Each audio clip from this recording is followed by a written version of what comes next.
Hello and welcome to another video review. This is Takedown Red Sabre for PC and Xbox 360. This review is coming to you courtesy of Rocketeer129. He sent this to me, so thank you, it is greatly appreciated. This is a tactical first-person shooter by Sorellen LLC and published by 505 Games. It was released on September 20th to an absolutely massive amount of criticism, which I'll get to in a moment.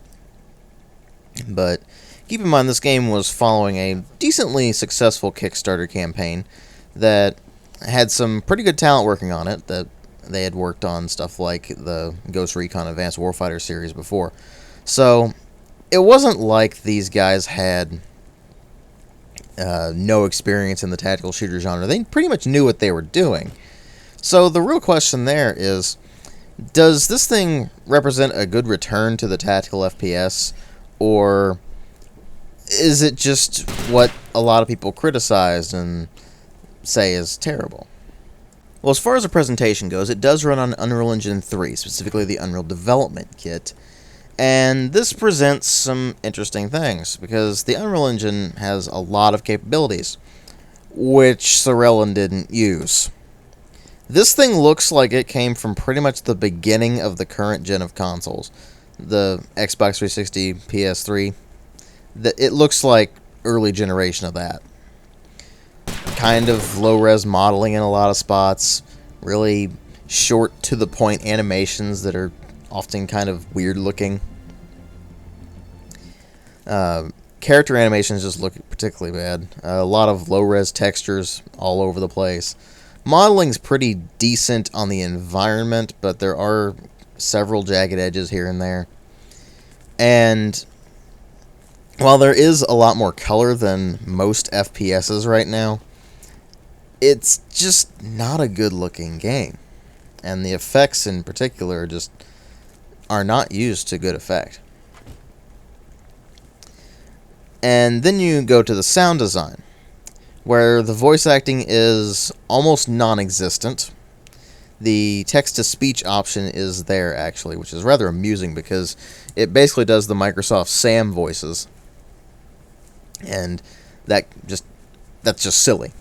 But the actual voice acting itself is pretty bad.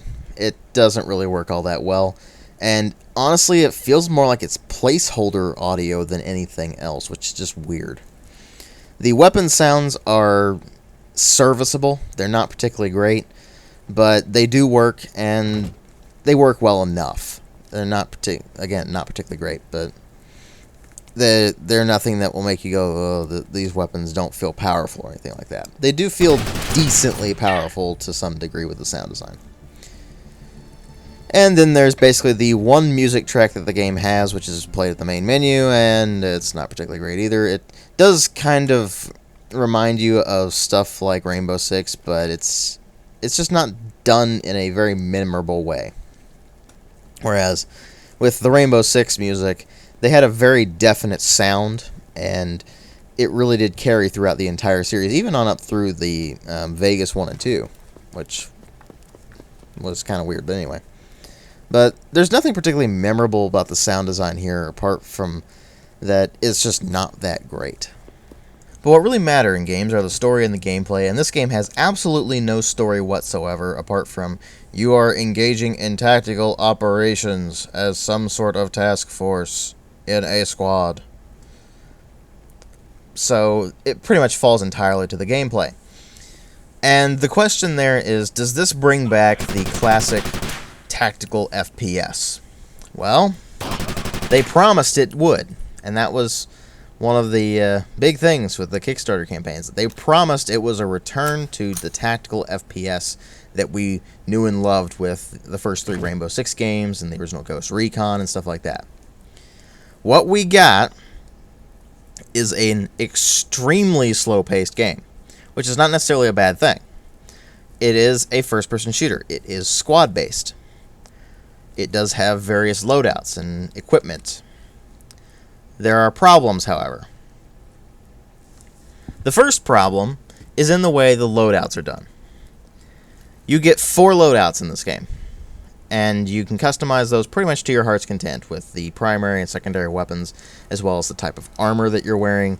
Obviously, light armor allows you to move faster, but you can't take any damage, really. Whereas the heavy armor allows you to take a bit more damage, but you move really slowly. And actually, with heavy armor, you can't sprint either. Or maybe run. I can't remember off the top of my head exactly which. I think it was just running. Whereas with light and medium armor, you can actually run. There actually is a difference between running and sprinting in this game, by the way. And you will be able to customize your weapons with optics as well as a suppressor or something like that. And there are a variety of weapons available to you, most of them being AR-15 platform weapons, which, if you're not familiar with that, it's basically the M16, M4, that sort of thing. But the thing is, the loadout system is just kind of weird. They don't let you rename any of the loadouts. And to actually save the loadouts, you have to choose what you want. And then you have to press an additional button, specifically the Y key. I don't know why it's the Y key, but it's the Y key. And you have to press that to save the loadout. If you don't press that key, it will not save your loadout. And if you just say, oh, well, the loadout's ready, then I'll just go right into the game, you're not going to have what you just changed. It is just a really weird system that honestly shouldn't be as ridiculous as it is.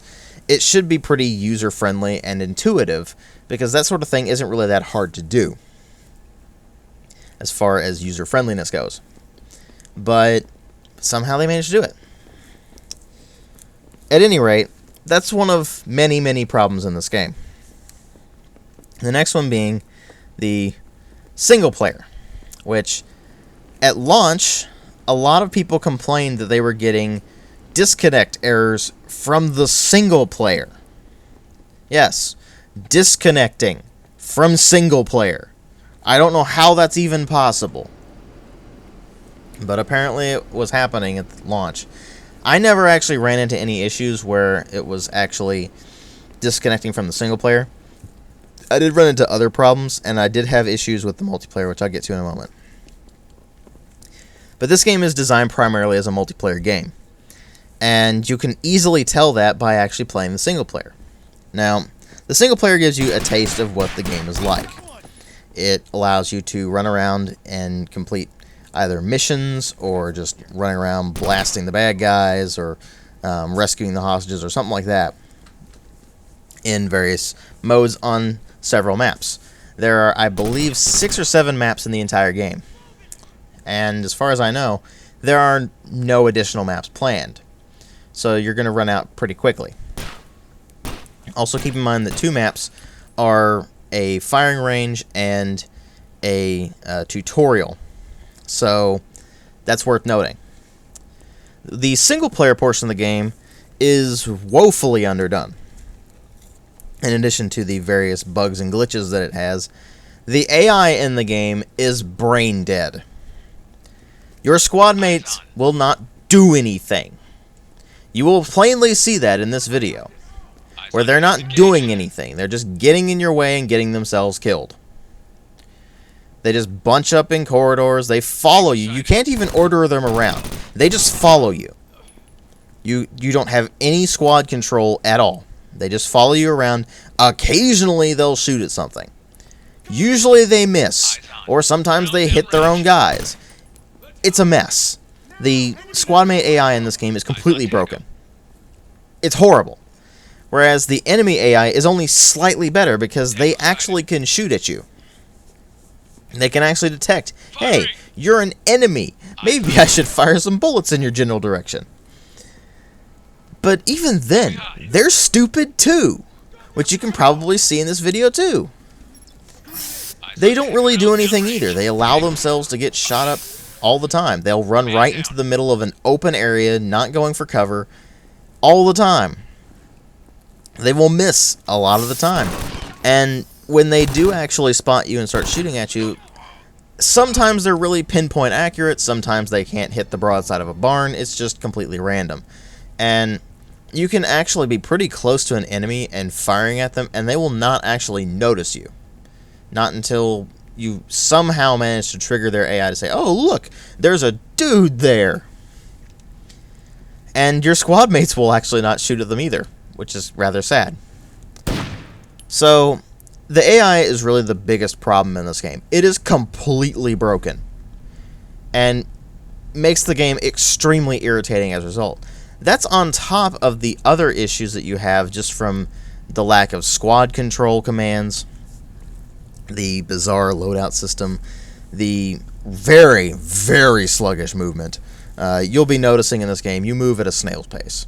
And even when you're sprinting, you're not moving very fast. So the game is extremely slow-paced, which is not necessarily a bad thing, but in this case, it actually is, because it just makes the game really drawn out and sluggish.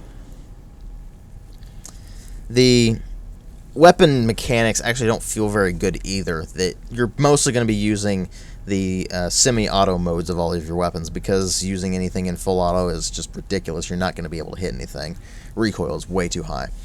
You can only lean when you're standing still, which is a pretty old-school way of doing it. And it's perfectly fine. It's just that you don't lean very much. And so it really doesn't help you all that much. And it feels like it almost was an afterthought. Like they didn't even think about, hey, we should kind of make them lean out just a bit more, because otherwise you can't actually get any use out of it, and you're just going to make yourself still a target. And when you actually aim down your sights, you're going to notice a few things. The first thing you'll notice is that on certain weapons, it will actually break the animations a bit, and you will not be aiming down your sights when you lean. And that becomes rather annoying. So, for instance, with the AKs, you'll actually lean and it will uncenter the weapon, and you will not be able to aim properly unless you're just kind of pointing the general center of the screen at the enemy. It gets ridiculous. The weapons with scopes on them, on the other hand, you'll be able to be just fine. It's just with the iron sights and the hollow sights that you'll notice any issues with it. And that's just part of the game. The real emphasis of the game was on the multiplayer. And this is the really, really sad part of the game. See, I managed to play multiplayer once. The server browser was displaying that all of the servers had no pings. It was saying that they all had no players. And so when I finally got into games, I would find that the games were actually full, but the server browser was being all like, no, there's nobody in here. I had no idea what was going on. It was a really weird glitch, and it never went away. This is a universally reported problem. That's even if I managed to get into a game at all, by the way. Most of the time when you try to connect to games, it just wouldn't connect. For no reason. Or sometimes it would say that they can't find any servers, even though there are some. Although more recently, there's no servers at all. Literally none. It's also a peer-to-peer system, which is very annoying because it means that pings are going to be through the roof. Now that said, when you actually get into the game, you find that the problem with your squad mate AI is completely gone, because now you've actually got human players, and they know what they're doing, and they're smart. The problem being, the game is broken on so many levels. I have had it to where my controls would break entirely, and I actually have a clip for you right now.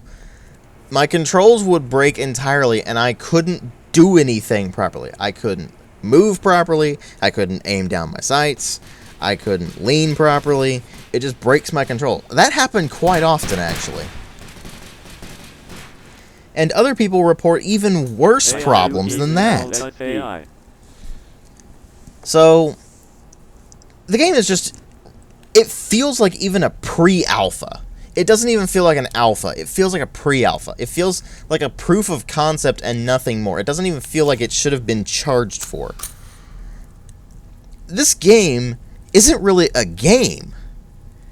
It's almost like it's a prototype. And yet, they're charging money for this thing. It's insulting. And they released this thing knowing it was in this state. No, they did make some sort of apology to it and say they were going to do something about it, but I haven't seen any patches or anything like that. And the game's just dead in the water. Nobody is playing it because it's just so broken. It is almost unplayable. Completely. And the even worse part is, even if they fixed all of the bugs, even if they did that, it would still be a pretty terrible game. Even if they fixed the AI, it would still be pretty bad. Why? Because the gameplay itself is just so messed up. It is so fundamentally flawed. That extremely sluggish pace is actually a detriment to this game because it makes you unable to really react to anything. And you have to go at such a crawling snail's pace that it ends up being an exercise in tedium and boredom rather than the intense tactical FPS we know and love. Not to mention, there's no planning mode in this game at all. So, already they're losing points for that. The only saving grace the game has is adversarial, and even then, you have to put up with the very, very broken gameplay mechanics.